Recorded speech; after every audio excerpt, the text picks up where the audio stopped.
You're on Team Human, Conscious Intervention in the Machine, a roving party around the world, landing now in San Francisco with my great friend Ken Goffman, aka Are You Sirius, the founding editor of Mondo 2000, author of many a book we'll get into, author of articles about really transhumanism, posthumanism, humanism, prehumanism, non-humanism, and all sorts of other isms. There you go. Psychedelics, irreverence, and postmodern art. There you go. Exactly. I met postmodern art.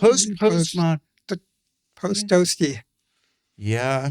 Yeah. Which it brings it all back to just like the baby on the t-shirt. There it is. Of Mondo 2000. I don't know if people can see it, but this is the Mondo t-shirt. This is the one without the eye patch, unfortunately. I don't have the Pirate Mind Station version. No, it's still beautiful. And Mondo 2000 was written when 2000 was in the future. Yeah. Originally. Yeah, something amazing was going to happen during the course of like 11 years. Yeah. So I mention Mondo in pretty much every talk all right. I give.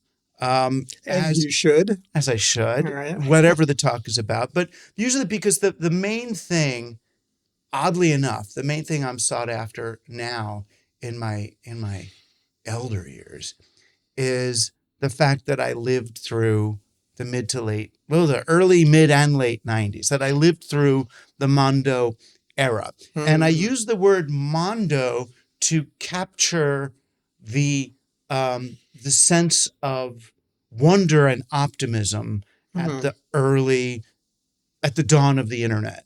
That wasn't about the internet alone, but about psychedelics, hypertext, fantasy role-playing, new physics, chaos math, the pagan revival, rave music, collective consciousness, alien awarenesses, and the anything bizarre and possibly plausible.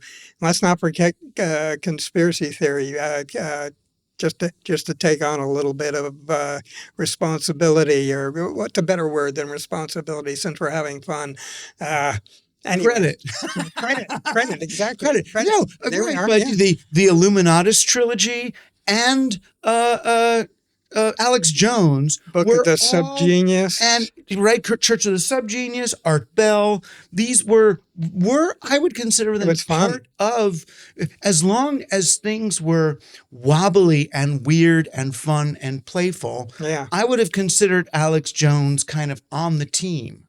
Well, right. I mean, he was included in Slackers, right? He was in what's his name's movie? Rick Linklater's movie. Yeah, Linklater's movie. Yeah.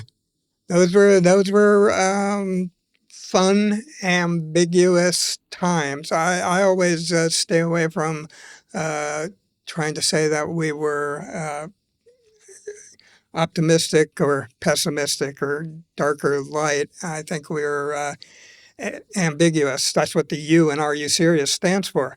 But as a collective kind of sensibility and movement, it definitely had an edge of optimism and excitement. And I had a public event on June 7th of this year called Cyberpunks, Mutants, and Mondoids Come to the Gulf of Deliria, with a lot of old Mondoids speaking and performing, and my band Are You Serious and Friends, and we packed the house at Gray Area, which it's only 700-800 people, but the excitement and enthusiasm for these people coming together, like many of them hadn't seen each other in years, but they showed up, and I mean the vibe was very upbeat, you know. Mm-hmm. I mean, you know, we spoke of terrible things as well as wonderful things, but the vibe among the people, just enjoying each other's company and being a part of a community, uh, you know, conquered any darkness that. Yeah. I mean, Are You Serious and Friends? We're playing songs like "What You Wear to the New Civil War," but people are having fun while they're applauding and getting into it. Yeah, well, that's the thing, people often say to me, "Oh, you used to be so optimistic about the internet and now you're, dark about the internet." And it's like, it's not me.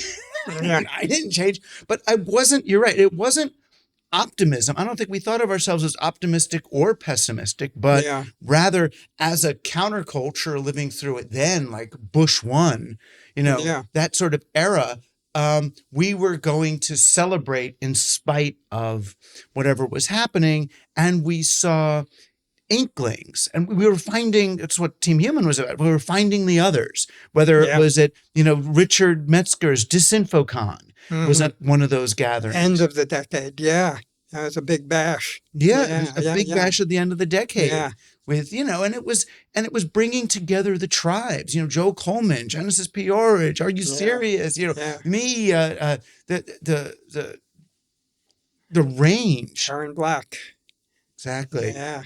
Penny Robert Arcade, Anton Wilson. you Robert Anton Wilson. Yeah, And that's, and when I look at the sort of the lineage that led to your work in Mondo 2000, I kind of go back to, Abby Hoffman and the Merry Pranksters before him, through Paul Krasner and the Realist and yeah. the real beginnings of fake news. He's the one that had Oh, yeah, yeah. that Uh, Johnson was Johnson fucking the hole in Kennedy's neck. exit wound. Yeah, Yeah, my yeah, yeah. God. Through then Robert Anton Wilson and that wink wink for me as a kid, Med Magazine, Alfred E. Newman, What Me Worry. Um, it wasn't silliness, but it was, and I've experienced it lately in the midst of contemplating the great despair and pain Yeah, and suffering. There's a ridiculousness, a hilarity to it that Mondo and you and that scene seem to be able to hold. yeah.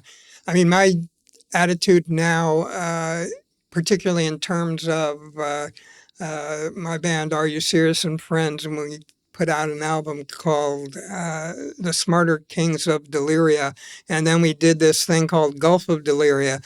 And my thought was embrace the Deliria. I think maybe that's what Mad Magazine did. That's what the Yippies did to a great degree. To feed back a certain wildness upon the peculiarity of the war in Vietnam, Lyndon Johnson, Richard Nixon, and now the truly unfathomable delirium of the Trump people. I mean that uh, we're talking about freaks, and they're out freaking us. Uh, That's the and, thing. and the temptation is to be very straight and say, here we are as a point of contrast with these people who are feeding delirium and fake news and hallucination. We're going to be really straightforward and bring you, real data, and we're going to counter that. And I'm all good with that, but I figured my function as a ex-Yippie and then as an ex-Mondo person was more to feed the deliria back on them, on on whatever that thing is. And people can join in that. And we also have another project called Steal This Singularity, Mm-hmm. which takes from Abby Hoffman's Steal This books. So it's kind of a yippee into the 21st century concept that we're trying to mutate into a game. So if people want to get in touch, and we've made a few dents in the idea so far. But yeah, but this intentional destabilization of consensus thinking Right. was, I mean, I hate to say our, but let's call it, was our weapon. It was the weapon of the weird. Yeah, well, I claimed it. I said that on one of your shows. I said I was sorry I blew up consensus reality. Right. Right, but are you sorry you blew up consensus reality? I mean, and you also said on that show, that we did Operation Mindfuck a bit too well.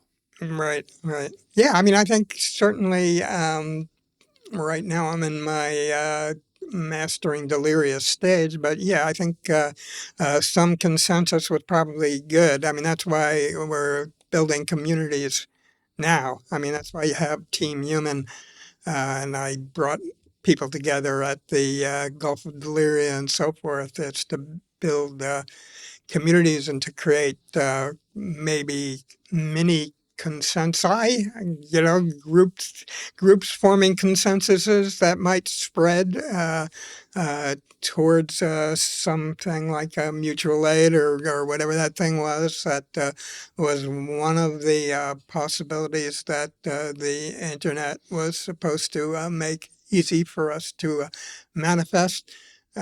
So, Yeah, and we never quite got there. I mean, I felt like we were really good in the 90s at finding other weird people. right. I mean, and having strange gatherings and agreeing about something or taking some drug together or having a strange rave party or something. But we never quite elevated or developed that to the sort of what the Panthers did, or even Yeah. what Abby Hoffman did, Right. feeding people, housing people. Yeah. Well, it was supposed to be emergent. That was the idea. It would be emergent. And it is true that during the '60s and '70s, a lot of people got engaged in taking care of people. Free breakfast, free housing. Community centers run by hippies and Panthers and that kind of thing. I mean, there is that. There's a lot of that going on that people don't necessarily see on the surface, but we hear from people all the time who do stuff like that, who take care of people and form communities that take care of one another. So I mean, there is that going on. It Right. might even be more so now because things are so difficult. Right. And we could consider ourselves, if nothing else, a different room in the same church. Right. There's the sanctuary place, there's the party room, Yeah. there's the mutual aid room. I do think, when I talk to people who are, engaging with my stuff with Team Human, or the people who are engaging with your stuff, it's the same people who are doing all these other activities, but they're coming to you or to me or playing with us to feed different aspects of what they're doing. Not everyone has to do everything. Yeah, maybe to have a little fun and play with ideas and To meet that kind of others, thing. right, and to play with ideas and to get almost a spiritual, social, cultural, psychic reinforcement. Yeah, a little food for the mad soul, whatever that thing Right. is. Which, Yeah. as a neurotic New York Jew, and people have been hearing me talk about this in my monologues, I've been feeling guilty about. I'll have a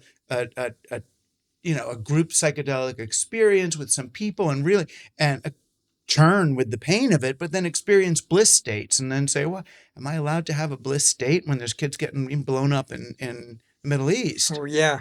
Right. Yeah. I think you are.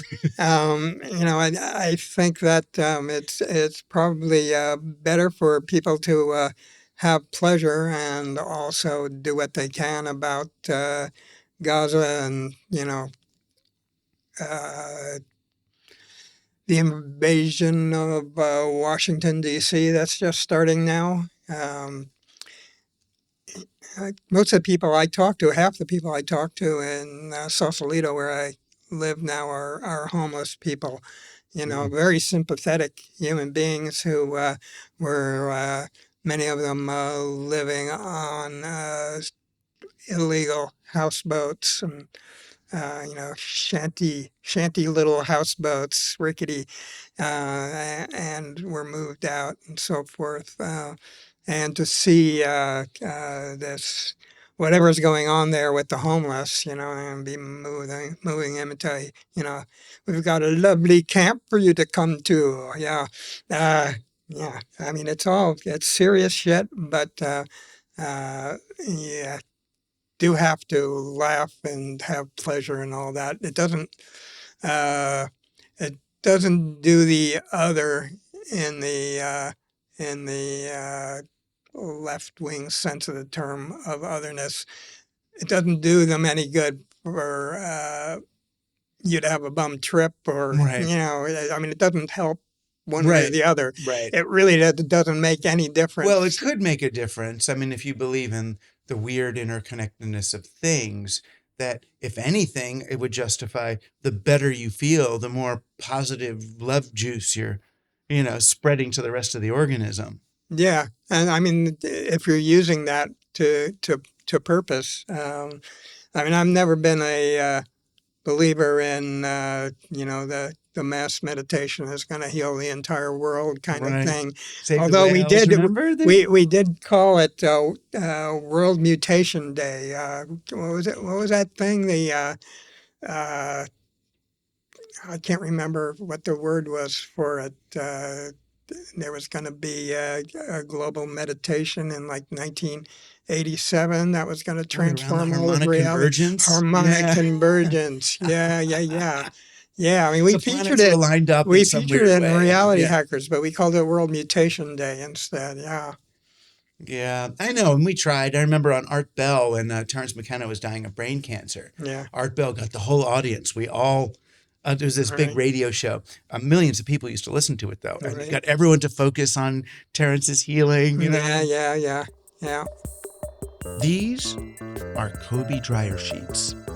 I never used a dryer sheet before in my life, so I have no basis of comparison. I once opened a box of Bounce and got so sickened by the chemical odor, triggered even, that I just left them in the laundromat. And that's before I knew how those things ended up contaminating our landfill, rivers, and placentas with microplastic fibers and other forever shit. Then I met this guy, Tom, who was shooting a video in the studio downstairs, and it was for these dryer sheets that are part of a new movement to make 100% biodegradable cotton products that are good for people. He was interested in sponsoring Team Human, so I tried these things, and they're actually good. Not just the essential oils that scent these things, but the sheets themselves. They smell good, they feel good. You won't find their residue polluting the placentas of women around the world, just biodegrading and growing into new life. Use the discount code RUSH10 at KobeDryerSheets.com and get a 10% discount. It's all in the show notes.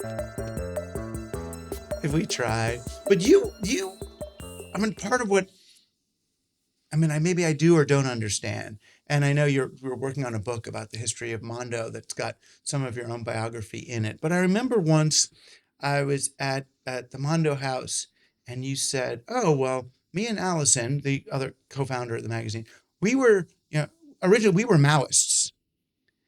That would be Jude, but Oh, she's you a and Jude? leftist, though. Yeah. Yeah. So, and I know you wrote, your own kind of satire, Little Red Book. yeah, your own Yeah. version of the Little Red Book, which is Yeah. very different than Chairman Mao's.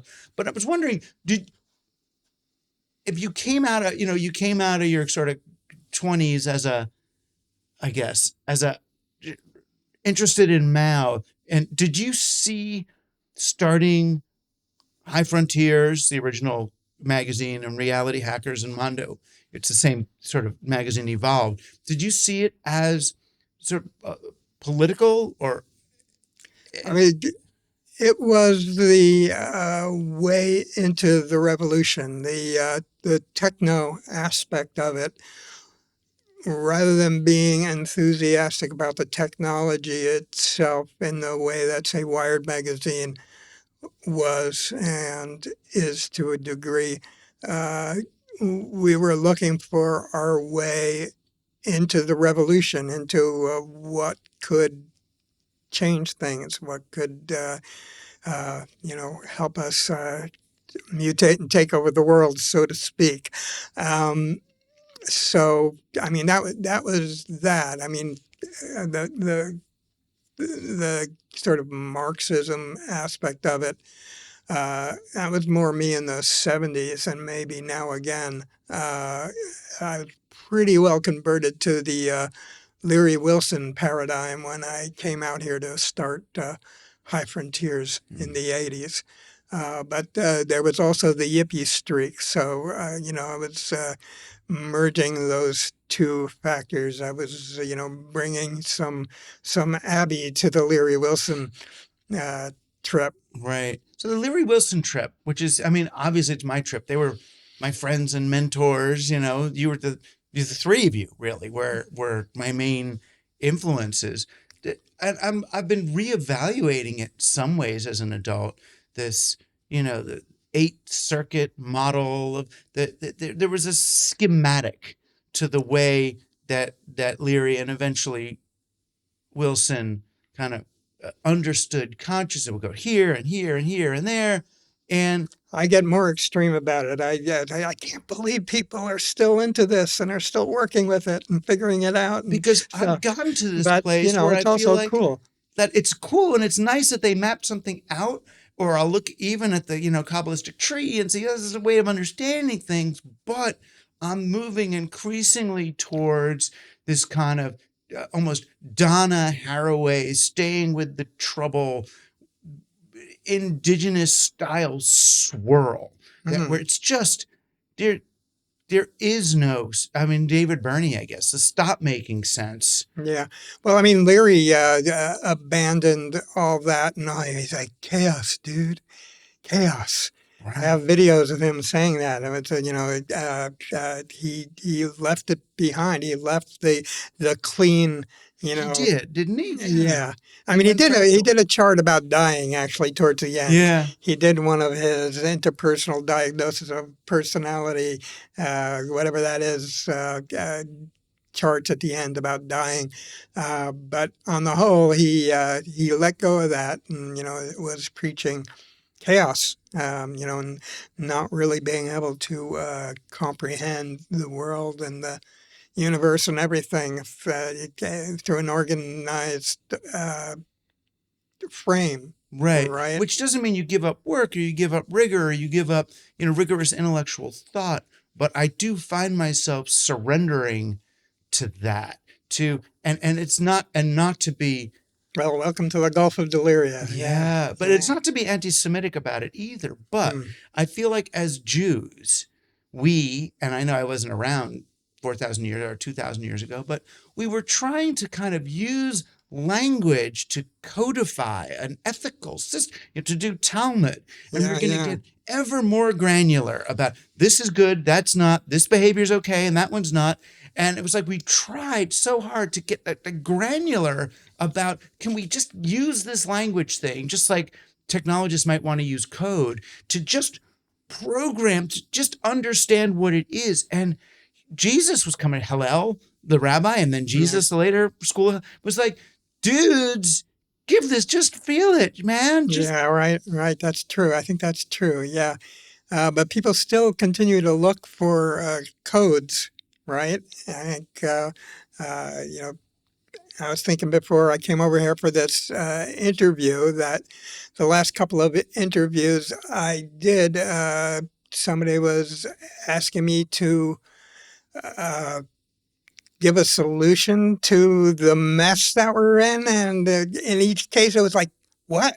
You want me to solve this? I mean, it's, this is way beyond me now. I tend to, speaking of Jews, I tend to invoke Bob Dylan because, everybody asked him, to tell them what to do. And at some point, he just said, I'm not even taking responsibility for my lyrics. Just, I'm just going to sing them and you figure it out. Right. And, I mean, I feel a little bad because like as the author of 20 plus nonfiction books, I may have through that action suggested that I knew what was going on here. Right. I ran for president. Yeah. Please don't mistake me for someone who believes they know what's going on here. I looked at my books more as sort of nonfiction songs. They're like, it's not, I would never be so presumptuous to say this is what's happening. And And to give that up is such a relief, to give Yeah. up the, as if we have to know what's going on here to do it. But if you don't,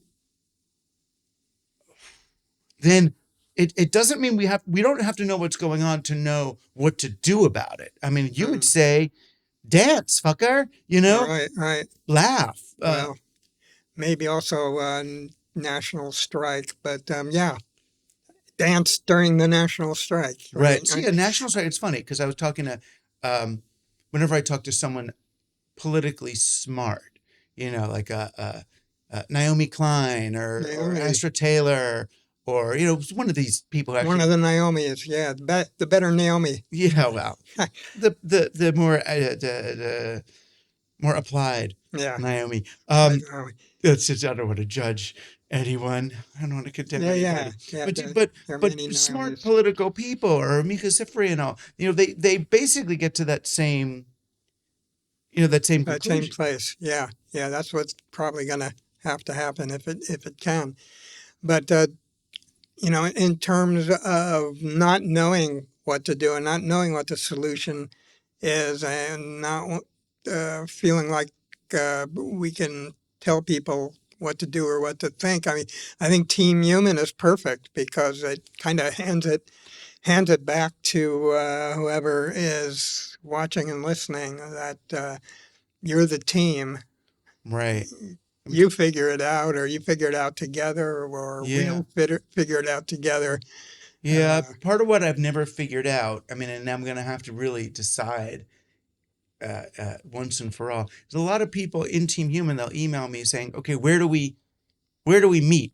How do I be more of a member of Team Human? And what I always try to say is bring whatever sensibilities you've gotten to your own community, bring it out there, rather than, I don't want to create another thing. That it's like, where's our meeting? Where's our thing? All right. Is that okay? I mean, Mondo didn't I think that's good. You had that thing in New York City where people gathered into smaller groups. Did anything come of that?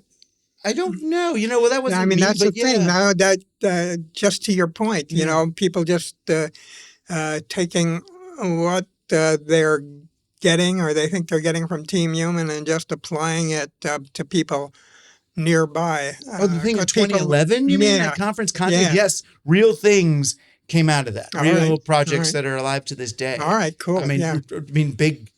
I don't even want to people took it back to their communities, and I mean, that started the. How they have MakerBots in public libraries. Oh yeah, that was launched there. That's a great one. The Freedom Tower, which brings internet to activist groups. All right. That was started there. A few real things happened there. Yeah, that was exciting.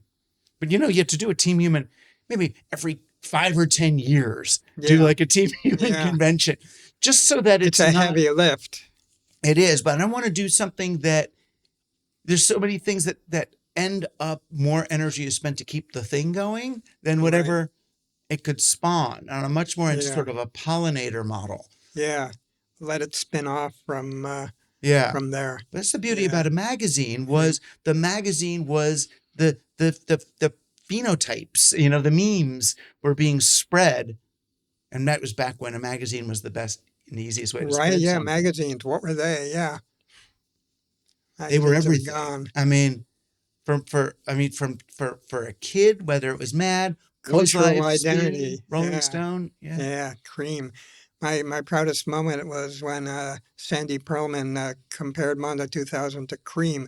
We had just been having a meeting with a potential investor, and he was comparing us to Magical Blend, which was like this new age magazine. And I was like, no offense, but right. And then Magical the next was kind of like Ren Fair. And then the next day, Pearlman is there and saying, "You guys remind me of Cream magazine." I was like, "Yeah." Lester Bangs, that's it. That's the stuff. But the interesting thing was, Mondo 2000 and our world, then the Zippy world, it was not particularly punk, if you know what I mean. It didn't have that oppositional rage in it. I kind of tried to bring a little bit of that in. I think, in the book that we're working on, myself with Shara, which I'm not going to talk too much about because it's not going to come out really soon. She makes a good comparison of Mondo with Wired, and that the irreverence and the punk attitude of Mondo was something that Wired didn't have at all. So I mean, Well, it I didn't want to. I mean, yeah, I mean, I was interviewed about somebody who's kind of a new age guy for a movie about him, and uh, I said my relationship to the hippies is sort of like Frank Zappa's. Although I'm not anti-drug, but right. I'd like to introduce a note of skepticism into things. And you remember Gomez Addams. I was Gomez Addams to this menagerie. Right. Was I really part of it, or was I just I don't know, an old pervert? Was it? I can't remember what it That's was. what I read in Siberia. Yeah, Yeah. Are you right, of right. it or watching it or Both. it was a sort Both. of Andy Warhol, Gomez Addams. Yeah. Right. Yeah. So I have, I can play both roles at the same time, I think. But that's the thing. I mean, and that's the ultimate.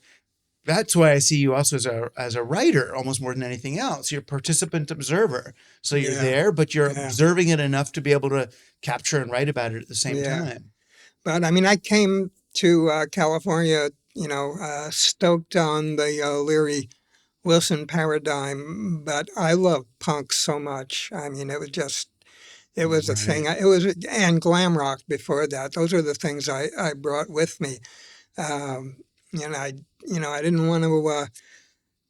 We started High Frontiers, and the acid heads started coming around, and the deadheads started coming around. And my first thing was, I don't want to hear about the dead. I know. I remember when I wrote one of the failed prefaces to this book that's eventually Right. coming out, and I mentioned in it how the day the music died for me was Jerry Garcia died the same day that Mark Andreessen took Netscape Netflix public. did their public Yeah, thing, and that's coming Netscape. back up again. I know, but then you were like, I don't want the dead in this book. I don't want you to frame it with that Grateful Dead. Yeah, stop talking about the Grateful Dead. But I don't know. I mean, at this point, It's a different. at this point, it's all good. Yeah. Yeah. I mean, the guy I work with is a total deadhead, but he makes bizarro, edgy stuff with me.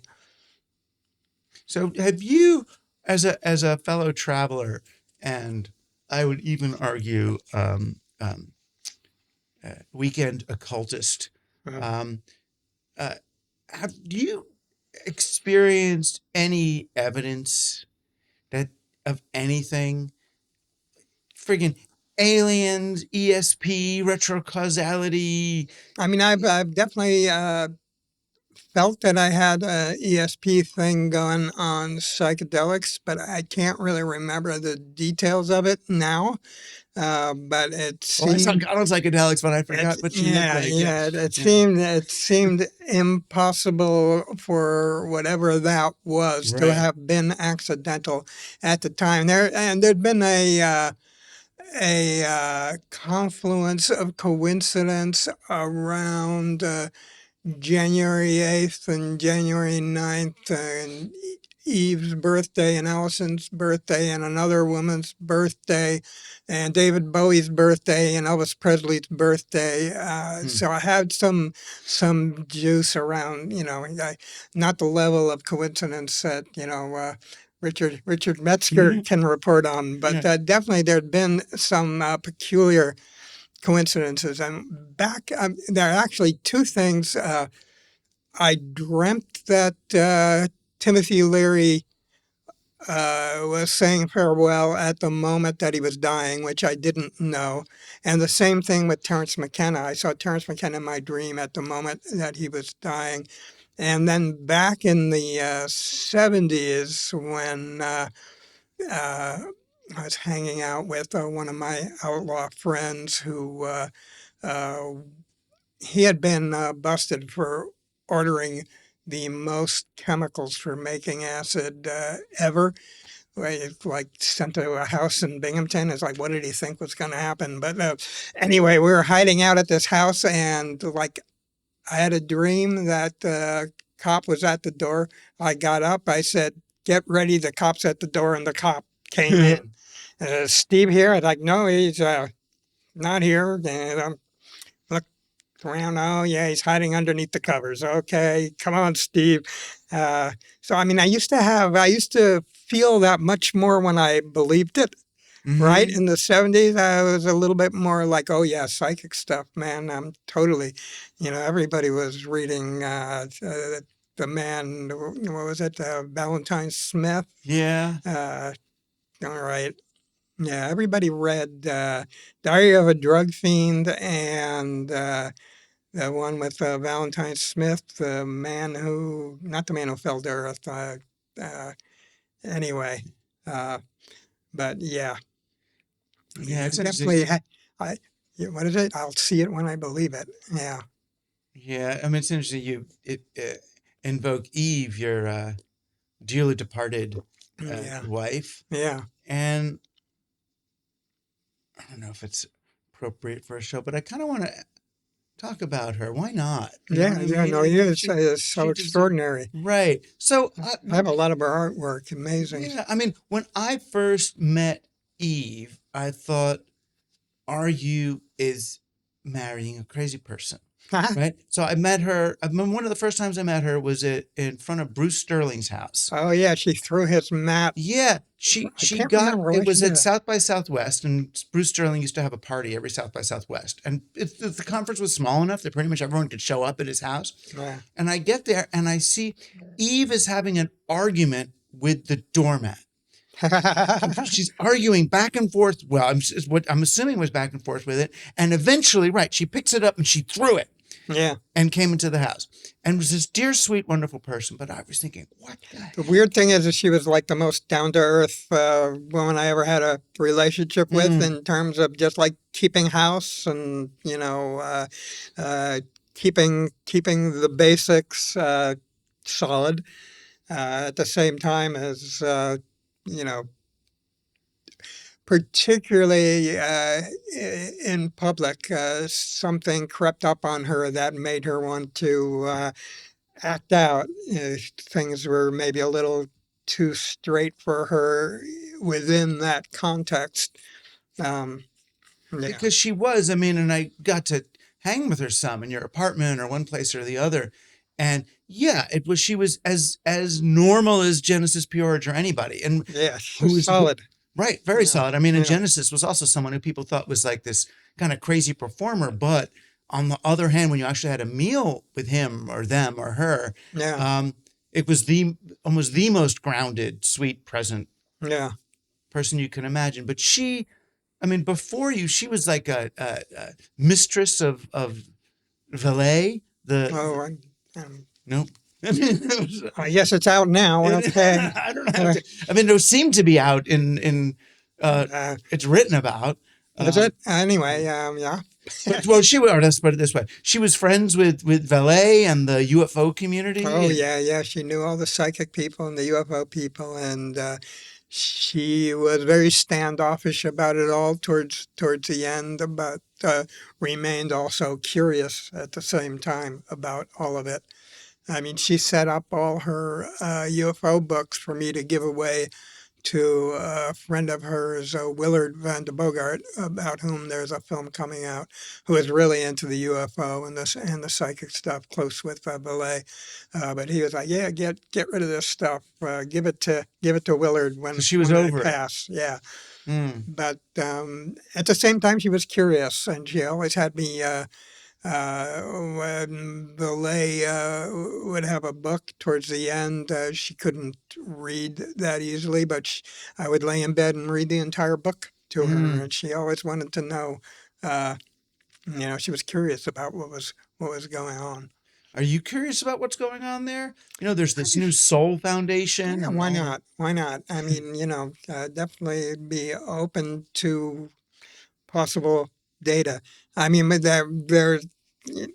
there's so much um, intentional misinformation now Mm. clouding the system. I mean, way back in uh, the 90s, I was talking to John Shirley about the Kennedy assassination, and like, well, we'll never find out because of how much intentional disinformation there is. out there. I think, I mean, at this point, it's, it's what a Tower of Babel. It's, Right. uh, I mean, it's possible that there's no possibility of knowing anything other than how you feel in the moment. And, I think it's a strong possibility. I'm thinking about that too, especially with AI and then AI information clouding yeah, that there's just so many layers of it that the good thing, at least, is that it returns us to some faith in our moment to moment experience of what's. that could be kind of the thing. Yeah, yeah. I mean, Acker said that in one of the Mondo issues that, reality is up for grabs. It comes back to the Kathy body. Acker, yeah. Yeah. Yeah. It comes back to, right, they sort of, feet on the Comes back grass or whatever. to right where you are. Right. Yeah. And your breath. And then Yeah. it's the relief of that is even with it's not like we were going to figure out what was going on here anyway. Yeah. Even if we got down to particle physics and whatever, it's still consciousness, God thing. Yeah.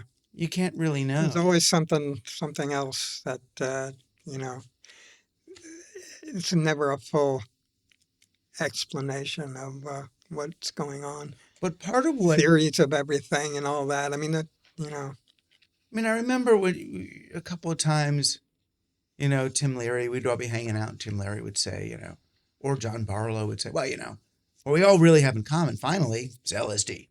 That right. was, but, and maybe in some ways it's as simple as that people who had this experience and then understood kind of, came to this feeling that, oh, we're all in these different reality tunnels and none of them is quite accurate, that became a commonality between us. But I always felt like, but are we pursuing something? We're pursuing the weird. We're pursuing evidence. Are we pursuing Holy Grail? Is there something? Were you in pursuit of something? I think in the 90s there was some kind of vague sense that, we were on a Grail quest of some Some sort. sort of make And, contact.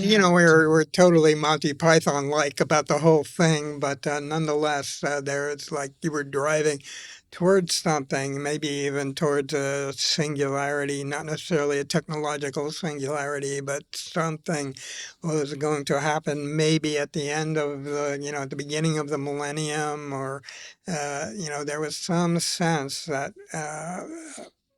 magic could occur, that evolving out of whatever we were doing, evolving out of technology, evolving out of the rave scene. I mean, I remember hearing from, I think it was from Barlow, when he flew on Air Force Two with Al Gore, that Al Gore was worried that the singularity might happen during his administration. Obviously, his administration never happened, and the singularity never happened either. But I mean, even Al Gore picked up on this energy that we were driving really fast into the 21st century, and something magical was emerging out of the 1990s. Right. And it's interesting now that I feel like you and I and many of our friends are kind of over that. I feel like now kind of the tech majority believes that this thing is happening, that Yeah, AI. maybe it'll come up and bite us in the proverbial ass. Yeah. It'll be like, okay. I mean, I have my finger in the pie. I'm writing for Mindplex.ai. Ben Goertzel is one of the main people working on artificial general intelligence. He's one of the good guys, but you never know how these things are going to end up.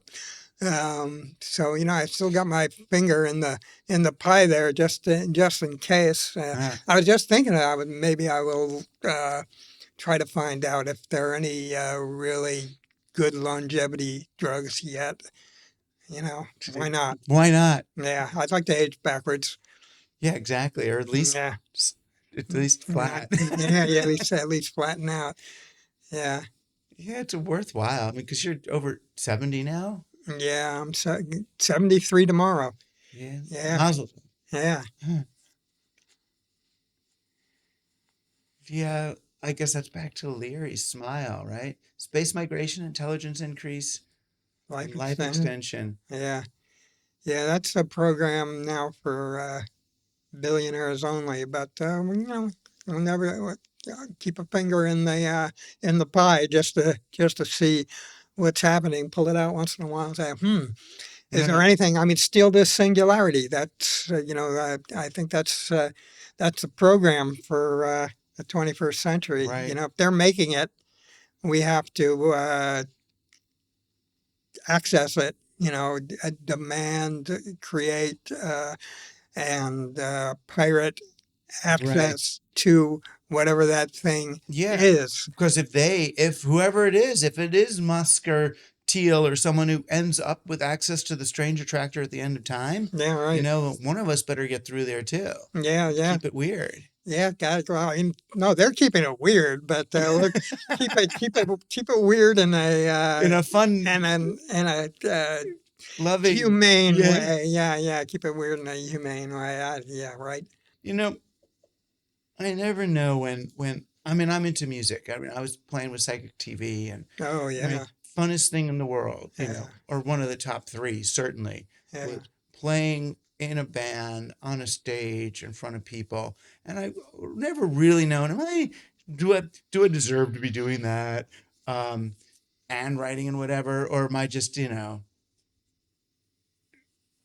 is it real? Yeah, You've yeah. been I mean, doing it's a both. hobby. It's a hobbyist thing. I mean, it's perceived for me. It's perceived as a hobbyist thing. I'm a magazine publisher, editor, writer, and then I do these weird recordings on the side. And I'm like, But it kind of started the will opposite I way. actually listen to this? I don't Yeah. know. But it's Right. actually good, really well done recordings for the most part. But yeah, I would. And it's not I Mondo Vanilli anymore. Or Yeah, this let's is Are You Serious and Friend? But I right. mean, I was You're like Bob Weir or something. Bob yeah, Weir and Friends. Bob Gadget Weir and Company. Friend, exactly. Priendzz, Ah, though. So I mean, I was a lead vocalist in late '70s, early '80s with Party Dogs. So as with Mondo 2000, I'm the one who takes center stage when the thing happens. uh-huh. So you have a certain amount of ego invested in all of that. Yeah, Frontmanism. Yeah. yeah, front man. Got to watch out for those people. Yeah, I want you to understand why these aren't just a silly product that's like a little bit better. It's the guy, Tom, who makes these dryer sheets is thinking about the whole thing. So like the labor that makes it, how they grow the cotton, how they put this together. You can have like a nice, totally organic cotton t-shirt and it says organic and wonderful, but the manufacturing of that thing uses all these chemicals and all this waste and all this crap. They make these things with that perfect little cotton, but then they have a new process to fabricate the cotton so it doesn't put all that crap. And then when you get it, you get this thing that's like not bad. You just put it in the washer and use it as a dryer sheet, and you take it, you throw it away like with your friggin' compost. It's like and it biodegrades, and it's this kind of perfect cycle of life thing. And that's the difference between this and his change diapers that he's coming out with soon and all these other products, is that they're actually sort of end-to-end part of the regenerative cycle and not just, greenwashed, oh, this is good for the world. That's beautiful. So the project now is I mean, maybe we can play one of the songs on the show. that would So be which great. song would you have us play if we cut into one right now? Maybe the opening one, "Illusions of Agency," might be a good one. Okay, Yeah. so here's a moment of Illusions of Agency. Wild steams, my magazines, guillotines, control of the means, Hillary and Bill, the triumph of the will. All right. So having listened to that, what was your intention? I mean, I think "Illusions of Agency" is either a really gloomy song negating the value of any effort, and it lists all these different scenes and scenarios from Timothy Leary, Culture Theory, Are You Serious, Act Imperious, Susan Sarandon, Charlie Manson, references to the North Korea guy, Trump, Melania's Purse, Patty Hearst, on through the ages, and the implication being it's all a fucking waste of time. It was I'm trying to remember, Joseph Stalin, Marty Ballin, Yeah. rock careers. But my feeling is that it's kind of a Buddhist song. It's kind of, let go of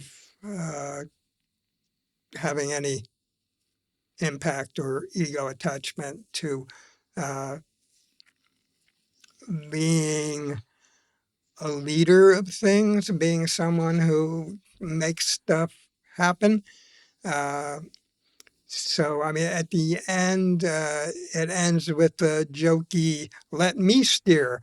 And then a kind of little mocking guitar at the end. The song had a big impact on me, actually. Initially, it reminded me of Imperial Bedroom. Oh, yeah. Elvis Costello's album. Yeah. But that album, the way it wraps together cliches, which then create these other structures. So it was doing that, but I mean, precisely to the point of, and this was, I'm allowed to talk openly, the main sense, I was going to call it trauma, of this last big mushroom trip I had was, I don't want to drive. You drive. It goes back to you've mistaken me for someone who knows what's going on here. Yeah. Let someone, and I was like, let someone else drive. And I kept thinking during that trip, just someone let a woman drive. Just let a woman drive. Sure. Just stop. Right. And then I realized if we're going to make a woman drive, like an actual evolved woman, she's going to say, not so fast. You got to partner with me here. She's going to make us rise to the occasion of driving this thing with her. The goddess or whatever that female archetype is. But and the whole tug of war about service comes up, and it's like, oh, who's doing service? I don't want to do the service. You do the service. No, you do the service. Uniting with Shara Chess and writing the next book about Mondo that hopefully will finally come to fruition is a great moment of letting go for me, and having her approach it in an exploratory way, digging out factual material and coming up with things and saying, well, no, that didn't actually happen. It's been a great letting go for me, and absolutely appropriate letting go. And there's been this kind of proof of concept in the sense of a lot of women deciding. In my initial manuscript, I thought it's too bad there aren't more women in here. Many of them died. Some of them have refused to talk. And then many of the women came in when Shara came in. And I was like, man, am I that creepy? But other than that, it's been great. That really saved the book. I mean, aside from, just her dedication to research and bringing in the details and all that. Well, also, you've also been good at working with people over the years. I've worked alone for 20, 30 years, just writing my book, come out, and you had magazine, you had editor, you had writers. I'm just now learning, with Team Human, no, I don't have to do it with a Zoom alone with. There's people here. There's people in this beautiful studio, or in New York now. There's a team of people, starting on a TV project, and these people come together, and it's neurosis, I guess. I feel like I'm not worth all these other people's time. It's like, I'm just gonna, or they're going to see my actual process, and then, oh my God, no one's going to want to do anything. I'm just the opposite. I don't have a bigger team. Right. more people coming right in here and working for Are You Serious, making Steal This Singularity happen because it should happen. Well, also as a front man, like you, like Genesis P-Orridge, like Perry Farrell, I mean, people I knew, those are people who are capable of just like, it's me in the audience and all you guys, you know, I got this, you know, which is it's a different thing, but it is driving. Yeah. Partly it is being Yeah. behind the wheel, but also, you know, But then also letting go of it and letting other people. I mean, I was discussing this with somebody, I think, with you actually last night, how at Mondo 2000, people came in. We never told them, sat down and said, this is what the magazine is, you know, this is what it's about, this is the attitude you should have. But everybody absorbed the attitude immediately, and they absorbed the kind of snake eating its own tail sense of humor, which is like pretty obscure. You know, they became the walrus along with me. You know, that bizarre kind of upside down, inside out human there was being. that sort of And they all just got it immediately. Bart Nagel was exactly so funny with it. Yeah, but you were going to the house and it was like, oh, I'm in the Mobius strip now. You know, Right. It was like, and it was instant. You didn't even have to take drugs or anything. It was just. The sensibility just you felt it. You felt it in the Mondo house. That's true. Yeah. Yeah, which is part of why, and if you know how a Mobius strip works, it was why it did kind of feel like, oh, this is the site of the singularity. This is the site of the. But also, it's going nowhere because it's like no beginning and no end. Right. Yeah. Right, but then that's infinite. Then that's timeless. Then that's sort of Tesla something. Yeah. You know. It had a time travel feeling about it. Yeah. You know, and that was, the great, And who's doing that now? I wonder.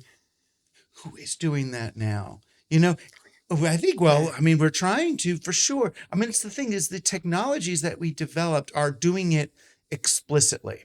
And I feel like people are having profound experiences playing with AI because it is a feedback loop. Yeah. So they are getting some iterative weird. I always tell people I'm not excited by AI, but I'm excited about the excitement about AI. Right. And, obviously nervous as well. And, all it's another possibilities. Exactly. And that's what I've been telling people with the possibility for revolution that AI opens is not that AI does something, but AI is forcing questions. Right. People are asking, not that AI is ever going to replace work because we're all just going to be mining for the rare earth metals to feed the friggin' things. It's just going to be shitty work, but there's tons of jobs or cleaning up the radioactive waste or whatever it is. But that AI leads to the question, what are jobs for? Mm-hmm. Oh, jobs were invented. I always talk about jobs were invented in 1100, during the industrial age. We didn't have jobs. You don't need a job. The job is not, God didn't make up jobs. Bullshit jobs. They're modern. They're a modern, Graeber exactly. Says, yeah. Graeber, they're invented. They're a modern thing. Yeah. Just the fact that it asks that question, or is AI going to destroy education? No, but we already destroyed education by making it about job training. I think it's about professional wrestling now, actually, isn't it? Right. Oh, right now, yeah. But, and in some ways, not that anything Trump does is right. In some ways, they're right. Yeah. That it became this kayfabe thing about qualifications that may as well. Yeah. But that AI is forcing the kinds of questions that can foment revolutionary thinking. Yeah. Yeah. Yeah. I know very few people who won't admit to enjoying playing with it privately. Yeah. I mean, I've got a couple of AI songs, actually. One of them is really good. I used to dance between the raindrops. If people look at my Bandcamp, it's like Bart said, who is that vocalist? She's so good. It's like, it's nobody. Or everybody. Yeah. I mean, which then gets to the thing of and I'm not a libertarian, whatever. I'm not a market person, but on a certain level, I agree that all cultural production should be grist for the mill. Mm-hmm. It's that it's not that artists shouldn't be compensated for their work. It's just that maybe IP, intellectual property, and licensing is not the way that artists in a society should be Yeah, rewarded. I wrote 2 essays for Mindplex. I think there were 2 of them, mindplex.ai, about fair use. This thing that was central to what the Mondo always talked about. Negative Land was kind of at the center of Mondo. Prank sensibility, Right. Negative and it Land was was a all band that did a lot of, sort of prank record music releases that were commentaries on right, copyright and Thunder ownership. Phonics with John Oswald, and it was all about fair use. Now, how do then the AI comes out and they're sucking everything into this thing and then spewing it back out again.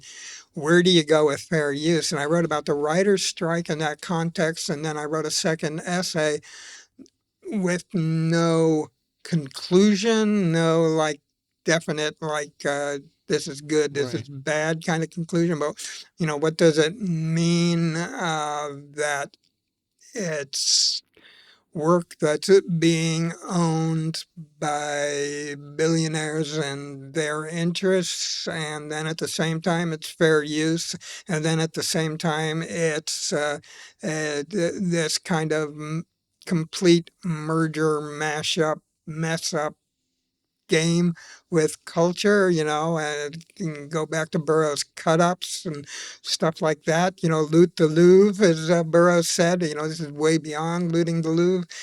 So where does that all that leave us? Now that the billionaires have their own like weird counterculture thing that is terrifying, and how do you negotiate that, which, would take us another hour to even begin to get into. But I'd certainly, this is sort of more the Cory Doctorow end of things, but I would certainly rather everyone own everything than Sam Altman own everything. Right. Yeah. That's what it's got to be, back to steal this singularity. Yeah. I got to say, I basically, to figure out what's going on with tech, I basically read Cory. That's pretty much it. If somebody asked me to explain something, I'm like, Doctorow could probably explain that better than me. Yeah. Yeah, I'm gonna have him on actually, and because he's got another new book. He has a new book, like a book a month. He writes books that we used to write articles, but it's also what it takes these days, Yeah. It's funny. Cory Doctorow is the speed of his writing kind of mirrors Terence McKenna's explanation of the increase in novelty as we get to the singularity. Could be the case. Yeah, he's doing Someone it had to keep up with it. Yeah, I gave up a long time ago. Yeah. So God bless him. But thank you. Thanks so much for it's been being so much here, fun. Yeah. for being alive, for being in my life, for being I know you don't like it probably, but to being a mentor, a true mentor to me. My first teacher after college. I always like to say, people would say Leary is your mentor. I would say tormentor. Exactly. But in a fun, hilarious way. You show up in my life when you're not there, but you show up. I think you kind of started things with Mondo, actually, with exploring what was going on with Mondo. I was trying to remember when you first came by. I think it was with Walter Kern. Walter Kern for the Esquire piece. Yeah. Yeah.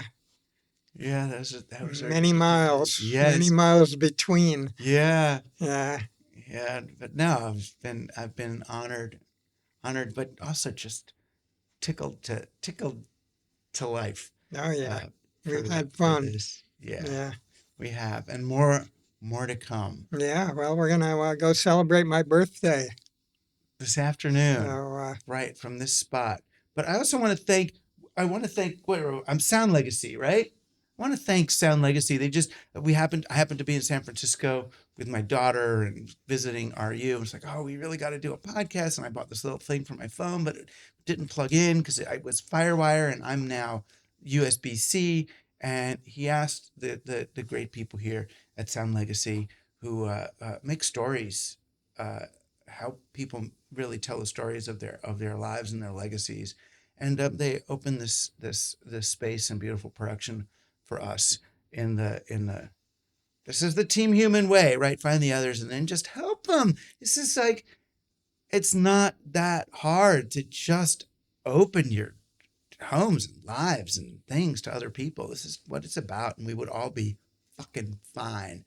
But thank you. Mutual aid. Yeah. Final word. I know. It's not just a word. It's like, it starts with this, and it can be food, donuts, bedding. You know, this is not rocket science. We don't need the rocket science if we had the mutual aid. There we are. All right. But I love you all. You've been on Team Human, our last best hope for peeps with Are You Serious? Get the record.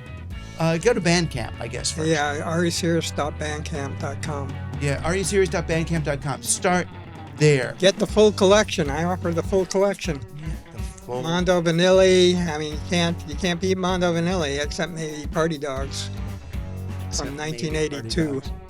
Exactly. This is Party the Dogs stuff. is fun, actually. Party Dogs is more playful than any of the other ones. This is mana in the desert. Yeah. Be there. I will be on the other side listening with you. All right, take care. Do you ever think about what you want your kind of permanent impact on the world to be?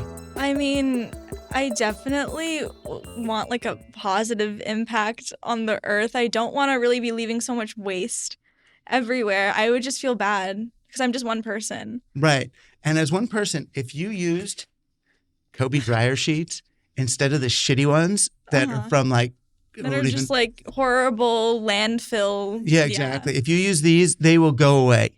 Okay, I'm down. Exactly. So even if you don't have to worry yet about what, like if you want to make movies or write books and have this positive lasting impact, at least your lasting impact won't be microplastics in our waterways and in our fish and in our Save placentas. the turtles.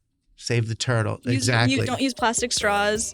Don't use bad dryer sheets. Right. You'll save the world. Exactly. That easy from Gen Z.